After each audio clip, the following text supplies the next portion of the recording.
Varicose veins కి సరైన చికిత్స కోసం సంప్రదించండి ఎవిస్ హాస్పిటల్. అంతర్జాతీయ మహిళా దినోత్సవ శుభాకాంక్షలు రమ్మ గారు. మహిళా దినోత్సవ శుభాకాంక్షలు జయ. సుమన్ టీవీ ప్రేక్షకులందరికీ, ముఖ్యంగా మహిళలందరికీ happy women's day. Women's day అనగానే చాలా కార్యక్రమాలు జరుగుతూ ఉంటాయి. మీరు నేను కూడా వెళ్తూ ఉంటాము. మనం కూడా స్పెషల్ ప్రోగ్రామ్స్ చాలా చేస్తూ ఉంటాం. ప్రతి సంవత్సరం మాట్లాడుకుంటూనే ఉంటాం కదా రమ్మ గారు. ఈ విమెన్స్ డేకి ఈ సంవత్సరం నుంచి మనలో ఎలాంటి మార్పులు వస్తే బాగుంటాయి, ఎదుటివారి దృష్టి కావచ్చు, మన వైపు నుంచి కావచ్చు, మనం ఎలాంటి మార్పులు చేర్పులు చేసుకొని సమాజంలో ముందుకెళ్తే బాగుంటుంది అని మీరు భావించారు రమ్మ గారు? ఏటా కొత్త కొత్త మార్పులు వస్తూనే ఉన్నాయి జయ. ముఖ్యంగా ఆడపిల్లల ప్రగతి, స్త్రీలు ముందంజ వేయటం, వ్యాపార దృష్ట్యా కానీ వ్యాపార రంగంలో, తర్వాత ఈ మన ఉద్యోగ రంగంలో అనుకో, ఇటీవల వ్యవసాయ రంగంలో కూడా మహిళలు రాణిస్తున్నారు. మంచి అవకాశాలు వస్తున్నాయి. సమాజం సపోర్ట్ చేస్తోంది. కుటుంబపు సపోర్ట్ కూడా ఖచ్చితంగా ఉండే ఉంటుంది, లేకపోతే ముందుకెళ్ళలేకపోతాం. కాబట్టి రకరకాల ప్రెషర్స్కి గురవుతూనే, ఇంటా బయట ఎన్నో రకాల ఇబ్బందులు పడుతూనే ముందంజ వేయాలనే చూస్తున్న ఆధునిక మహిళ ఈ రోజున చాలా ప్రత్యేకంగా కనపడుతుంది. మనం మామూలుగా విమెన్స్ డే అంటే నేను పెద్దగా డేస్కి పెద్ద ఇంపార్టెన్స్ నాకు పెద్దగా నచ్చదు ఆ మాట. ఏదో ఒక రోజు మనది కాదు, ప్రతిరోజు మనదే మనదే అయి ఉండాలి, మనదే అవుతోంది కూడా. ఇప్పుడు ఇందులో ఏవో ప్రమాదాలని, ఇబ్బందులని, ముందుకు వెళ్ళలేని పరిస్థితులని కనపడుతూనే ఉంటాయి. మనం పేపర్లో చూస్తే కనిపిస్తుంది, ఇది ఈ ప్రమాదానికి లోనయ్యారు, అత్యాచారానికి లోనైనవి. అద్భుతంగా చదువుకుని ఎంతో రాణింపుకు రావాల్సిన వాళ్ళ పరిస్థితి కూడా దుర్భరమైన స్థితిలోకి వెళ్ళిపోయినట్టు, మరణాలు, అవి కొంచెం బాధ కలిగిస్తూ ఉంటాయి. ఏంటి ఆడపిల్లలు అన్ని చోట్లకి పరిగెత్తేస్తున్నారు, ప్రతి చోటకి వెళ్ళగలుగుతున్నారు, పైలట్లు అయిపోతున్నారు, వ్యోమగాములు అయిపోతున్నారు. ఈ స్థితిలో నుంచి మార్పు రావట్లేదు ఏంటి? అది ఒకటి కనపడినా మనసు కలిచేస్తున్నట్టుగా ఉంటుంది. ఇంత 100% సక్సెస్ ని చూసినా ఒక్క ఇన్సిడెంట్ విన్నప్పుడు అయ్యో ఏంటి మనం బలహీన పడిపోతున్నామా, దొరికిపోతున్నామా, ఇంకా ఇప్పటికీ మన సహయోగం లేకుండా ప్రపంచం ముందుకు నడిచే స్థితి లేని పూర్తి రోజు వచ్చేసినా కూడా మనం ఎక్కడో దొరికిపోతున్నామా? ఇంకా ఆడపిల్లల సేఫ్టీ ముఖ్యమైన విషయంగానే ఉందా? ఇంకా అమాయకంగానే ఉంటున్నారా? అమాయకంగా ఉంటున్నారా? ఇంకా బలహీనంగానే దొరికిపోతున్నారా? అవును రామ్ గారు. ఇప్పటికీ ఈ అత్యాచారం అన్న ఒక్క పాయింట్ మీదే వెనకబడిపోతున్నామా? అలా అనిపిస్తుంటుంది జయ. అది చూసినప్పుడల్లా నాకు దుఃఖంగా ఉంటుంది. అసలు ఎలాంటి యూనివర్సిటీస్లో, ఎలాంటి కోర్సెస్లో ఆడపిల్లలకి సమాన స్థాయిలో మగపిల్లలతోటి ధీటుగా పరిగెడుతున్నారు. ఇందాక మీరు వ్యవసాయం అన్నారు కదా రమ్మ గారు. మన దేశాల్లోనే కాదు, విదేశాల్లో కూడా మన మహిళలు వ్యవసాయ రంగం అంటే ఏంటో చేసి చూపిస్తున్నారు. మన తెలుగుడి సత్తా ఏంటో చూపిస్తున్నారు. ఎంత మంది మహిళలు ఉన్నారు. అవును, వ్యాపార రంగంలో కూడా చాలా మంచి గట్టిగా ఉన్నారు. అన్ని రంగాల్లో ఉండి ఎక్కడో ఒక చోట ఓ చిన్న పిల్లో, ఒక చదువుకున్న అమ్మాయో, ఓ వ్యాపారవేత్తో, ఒక వృత్తి విద్యా నిపుణురాలో, ఇవన్నీ కాకపోతే ఇళ్లల్లో ఉన్నవాళ్ళు దౌష్ట్యానికి దొరికిపోతున్నాం. ఇప్పుడు మనం దొరికిపోవటమా, అవతల వాళ్ళు దౌష్ట్యాలు మానుకోకపోవటమా? మనం దొరకటమే కాదు, ఇప్పుడు మనం దొరికామంటే మనకే దొరకట్లేదు కదా, ఇతరులకి దొరికేస్తున్నాం మనం. అవతల వాళ్ళు ఎందుకు తమతో సమానంగా రాణించగలిగే తమ సహాధ్యాయునో లేకపోతే సహోద్యోగినో సహించలేకపోతున్నారా వీళ్ళు? అలా అనిపిస్తుంది. అంతేగా, అంత ఓర్చుకోలేని తనం ఎందుకుంటోంది? ఇలా చంపేసైనా, నాశనం చేసేసైనా, ఎందుకు పనికిరానితనంగా చేసేసైనా ఏమిటి ఈ శక్తి చూపించేది? తెల్లారు లేస్తే ఆడవాళ్ళు లేనిదే సాగదే, అమ్మ లేనిదే నువ్వు లేవు, పెళ్ళాం లేనిదే నీ కథ నడవదు, పిల్లలు లేనిదే నువ్వు ప్రూవ్ అవ్వవు. పూర్తిగా ఆడవాళ్లతోటే కదా జయ. ప్రతి చోట స్త్రీ అవసరం ఉంది కదండి. మరి ఎందుకు తమతో పాటు నడవాల్సిన వాళ్ళని, తమతో పాటు ముందుకు రావాల్సిన వాళ్ళని ఎక్కడో చోట ఇలాంటిది ఏదో ఒకటి చేసేసైనా వీళ్ళని వెనక్కి దూసేయాలనే ధోరణిలో ఇంకా ఉన్నారా వీళ్ళు?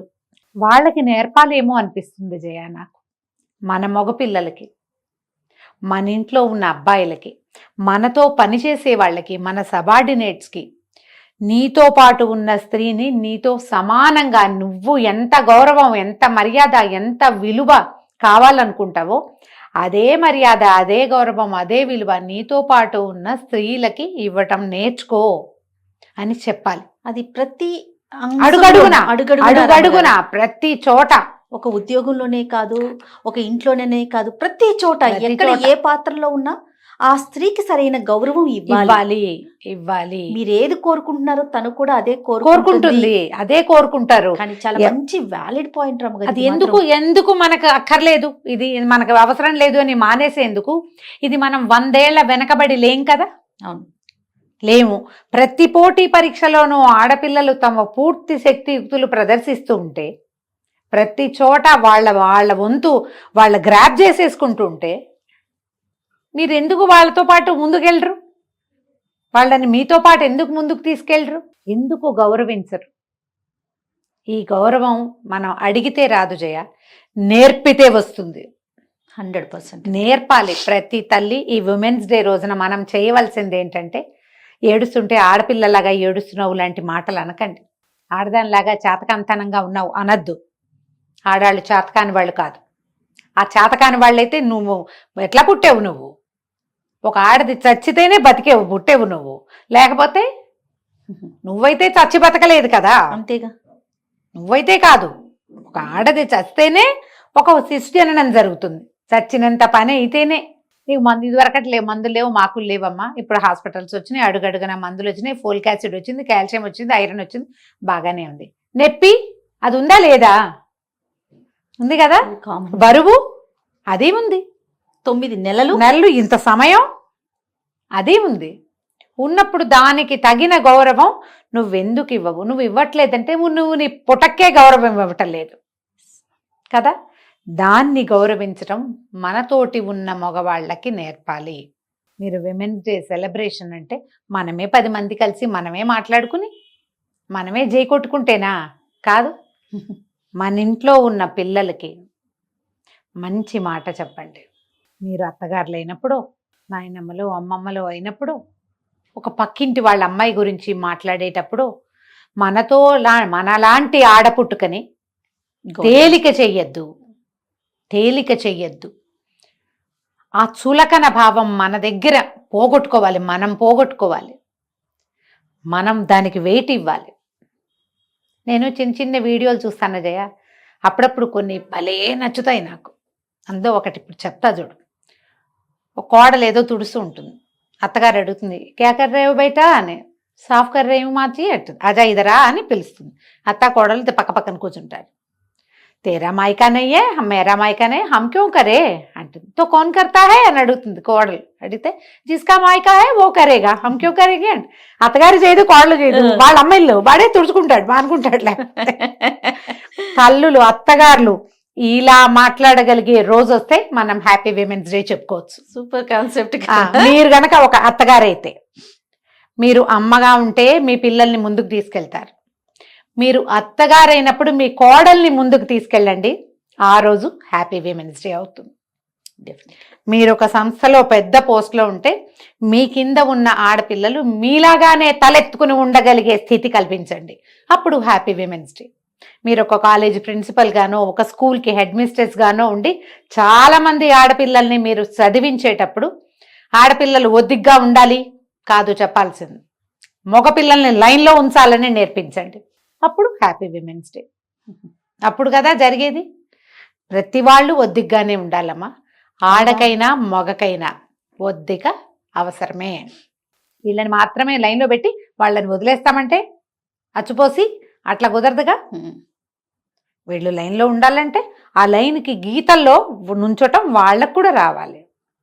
అది నేర్పించేందుకు ఈ విమెన్స్ డే రోజున కంకణం కట్టుకోండి.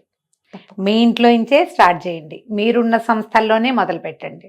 ఒక 5-10 ఏళ్లకైనా మనం ఇలా రోజు చూసేటువంటి సంఘటనలు పేపర్లో నెలకో 2 నెలలకో 3 నెలలకో ఎక్కడో తప్పిదగిన యాక్సిడెంట్ అట్లా చూడగలిగితే మనం హ్యాపీ విమెన్స్ డే చేసుకోవచ్చు. తప్పకుండా రమ్మగారు. మరి ఆడపిల్లలకి ఇదే, వారికి కూడా, వీళ్ళకి కూడా, ఆడపిల్లలు ఇప్పుడు మనం సరిగ్గా ఇప్పుడు మనం ఒకళ్ళని లైన్లో పెట్టాలి. నువ్వు అవతల వాళ్ళకి లైన్ చూపించాలంటే నువ్వేం చేయాలి? ముందు ఖచ్చితంగా లైన్ లో ఉండాలి. నువ్వు లైన్లో ఉండాలి. నీకొక హద్దు ఉండాలి. విలువలు పోగొట్టుకోవద్దు, మర్యాద వదిలిపెట్టుకోవద్దు. నువ్వు విలువ మర్యాద రెండు ఉండాలంటే ఓ అందులో ఉండాలి. కొన్ని గీతలు ఉండాలి, బ్యారికేడ్స్ ఉండాలి ప్రతి పద్ధతికి, ప్రతి విషయానికి. నేను హద్దులు దాటుతాను, నా ఇష్టం, అమ్మ నాన్న మాట విన్ను, నా ఇష్టారాజ్యంగా నేను చేస్తాను. అవతల వాడి దారిలో ఉండాలంటే ఉండరు అట్లా. అది నువ్వు ఒక గీతలో ఉండు, అవతల వాళ్ళని ఆ గీత లోపలికి లాగి నుంచోబెట్టగలుగుతావు. నీకే గీతలు లేకపోతే అవతల వాళ్ళకు కూడా ఉండవు. ఇప్పుడు వాడికి ఉండాలి, వాళ్ళని పద్ధతిలో ఉంచాలనుకో, అదే కదా చెప్పుకుంటున్నాము. మరి దానికి ముందు మనం ఉంచవాలిగా అక్కడ. ఎస్, మనకి కూడా కొన్ని హద్దులు, సరిహద్దులు, పద్ధతి, విధానము, ఎథికల్గా ఉండటము, ఇది బై ప్రాక్టీస్ రావాలి జయ. సడన్గా పెద్దవాళ్ళం అయిపోయాక ఏమిటో వచ్చేదు, ముందు నుంచే ఉండాలి అది. కనీసం ఈ విషయంలో నేను ఇలా ఖచ్చితంగా ఉంటాను, నేను సరైన పనే చేస్తా, చెడ్డది చెయ్యను, ఎవరితోటైనా ఒక మాట అనిపించుకోవడానికి సిద్ధంగా ఉండను నేను. అసలు మాట అనేదాకా రావద్దు, అసలు ఆ ధోరణి ఉండాలి. ఉంటే మనం ఎప్పుడు హ్యాపీ విమెన్స్ డే చేసుకోగలుగుతాం. ప్రతి రోజు మనదే అవుతుంది. అంతే కదా రమ్మగారు. ధైర్యంగా ఉండటం, ఏ కష్టం వచ్చినా సరే నిలబడి ఉండటం, ప్రతి సమస్యకి ఒక పరిష్కారం ఉంటుందని ఆలోచించటం. అంతే కదా రమ్మగారు. రీసెంట్గా నేను సోషల్ మీడియాలో ఒక చిన్న న్యూస్ చూశానండి, ఈ సందర్భంగా మీతో షేర్ చేసుకుంటాను. ఒక అమ్మాయి, ఆదిలాబాద్లో ఉన్న ఒక అమ్మాయి, తలసేమియా వ్యాధితో పుట్టినప్పటి నుంచి తనకు ఆ ఇష్యూ ఉంది. మరి మీరు చూసారో లేదో, ఓకే, ప్రతి 15 రోజులకి ఒకసారి తలసేమియా అంటే బ్లడ్ మళ్ళీ ఎక్కించుకుంటూ ఉండాలి కదా. పేరెంట్స్ అట్లాగే పెంచారు, పెద్దదయ్యింది. పక్కింటి అబ్బాయి ఇష్టపడ్డాడు ఈ అమ్మాయిని, పెళ్లి చేసుకుంటానని అడిగాడు. వీళ్ళ పేరెంట్స్ డాక్టర్ రిపోర్ట్స్ ఇచ్చి, బాబు ఇది మా అమ్మాయి పరిస్థితి, అయినా సరే నువ్వు చేసుకుంటానంటే మీ పెద్దవాళ్ళని ఒప్పించి తీసుకురా, అప్పుడు పెళ్లి చేస్తామన్నారు. వాళ్ళ పెద్దవాళ్ళని అడిగితే అబ్బాయి తరపున అసలు ససేమిరా అన్నారు. అయినా సరే ఈ అమ్మాయికి ఈ వ్యాధి ఉన్నా సరే నేను ఈ అమ్మాయిని ఎట్టి పరిస్థితుల్లో పెళ్లి చేసుకుంటానని చెప్పి అతను పెళ్లి చేసుకున్నాడు. నాకు తెలిసి, అంటే నేను స్టోరీ చదివిన దాన్ని బట్టి ఫైనాన్షియల్గా కాస్త బెటరేనేమో అనిపించింది. ప్రతి 15 రోజులకు ఒకసారి సేమ్ యాజ్ యూజువల్ తన చెకప్స్ కానీ బ్లడ్ ఎక్కించుకోవటం కానీ జరుగుతూ ఉంది. అయితే ఈ అమ్మాయికి తల్లి కావాలనిపించింది. డాక్టర్స్ ఏం చెప్పారు, నువ్వు తల్లి అయ్యావంటే కనుక పుట్టే బిడ్డకి ప్రమాదం, 15 రోజులకు ఒకసారి బ్లడ్ ఎక్కించుకోవటం అనేది చాలా రిస్క్తో కూడుకున్నది కదా. అయినా సరే ఎట్టి పరిస్థితుల్లో నేను తల్లినై చూపించాలంటే ఫస్ట్ కేసు అంటారు అమ్మగారు, తలసేమియా బాధితులు ప్రెగ్నెన్సీ రావటం. 3 months వరకు అసలు ఎవరికి చెప్పొద్దని చెప్పారంట డాక్టర్స్. ఎక్కడ నువ్వు షేర్ చేయొద్దమ్మా అని, ఇంట్లో వాళ్ళకి కూడా చెప్పకుండా ఉంచి, తర్వాత 3 months తర్వాత నేను ప్రెగ్నెంట్ అని చెప్పి హాస్పిటల్లోనే ఉండి ఒక బిడ్డకి తల్లి అయ్యింది రమ్మగారు. 36 సార్లు ఆ అమ్మాయి ప్రెగ్నెన్సీలో బ్లడ్ ఎక్కించుకుందట. 36 సార్లు. అంటే నేను ఇప్పుడు ఈ విషయం ఎందుకు చెప్తున్నానంటే, విల్ పవర్ చూడండి. తను ఎట్టి పరిస్థితిలో నేను తల్లినై చూపించాలి, డాక్టర్ల సహకారం అది చూడండి. ఆ విల్ పవర్ తో, అంటే ఎలాంటి సమస్య ఉన్నా కూడా మనము నిజంగా జయించగలము అనుకుంటే దాన్ని ముందుకు తీసుకెళ్ళగలుగుతాము. అంటే మనకు ఉండాలి ఆ రకమైంది. డాక్టర్ గారు కింద ఒక చిన్న లైన్ ఇచ్చారనమాట, మా మందులు 40% పనిచేసినాయి, ఆ అమ్మాయి విల్ పవర్ 60% పనిచేసింది. అంటే మనోధైర్యానికి మించిన మందు లేదు. ఆడపిల్లలకి ఈ అమ్మాయి బెస్ట్ ఎగ్జాంపుల్. తను చనిపోతుంది, ఒకవేళ చనిపోయినా పర్వాలేదు కానీ నేను ఒక బిడ్డకి తల్లినవ్వాలి అనే ఆ కాన్సెప్ట్ ముందుకు తీసుకెళ్ళింది. చాలా హ్యాపీగా అనిపించింది ఆ స్టోరీ చదివినప్పుడు. అంటే మనం చిన్న చిన్న సమస్యలకి కృంగిపోవటం, మనం తను అంటే ఏదైనా చిన్న ప్రాబ్లమ్స్ రాగానే పరిగెత్తేసి ఎక్కడైనా దూకేసి తాగేసి బిడ్డలను కూడా ప్రధానికి చచ్చిపోవడమే అల్టిమేట్ గా. చనిపోతాను, నేను ఇంక బతకను, నేను వెళ్ళిపోతాను, నేను అయిపోతాను. ఊరికే చిన్న చిన్నవి పుట్టింటికి పంపలేదని, అది అనుకున్నది వస్తువు కొనలేదని, అనుకున్నట్టుగా ఫంక్షన్ చేయలేదని, అలాంటి వాటికి కూడా వాటికే చచ్చిపోవాలా? అవును, వచ్చే ఏడాది చేసుకోకూడదా? చేసుకోవచ్చు కదా. అలాంటి వారికి వీళ్ళు బెస్ట్ ఎగ్జాంపుల్. నిజంగా చాలా మంచిగా అనిపించింది ఆ స్టోరీ చదివిన. ఈ విమెన్స్ డే సందర్భంగా ఇట్లాంటి ఒక మంచి అద్భుతమైన విల్ పవర్ ఉన్న ఒక అమ్మాయి విషయం మనం ఇలా పబ్లిక్ చెప్పడం కూడా చాలా అద్భుతమైన సంగతి. ఎవరైనా సరే మనిషి అన్నవాడికి విల్ పవర్ అవసరం. ఆడవాళ్ళు ఎంత స్ట్రాంగ్గా ఉంటే కుటుంబం అంత స్ట్రాంగ్గా ఉంటుంది.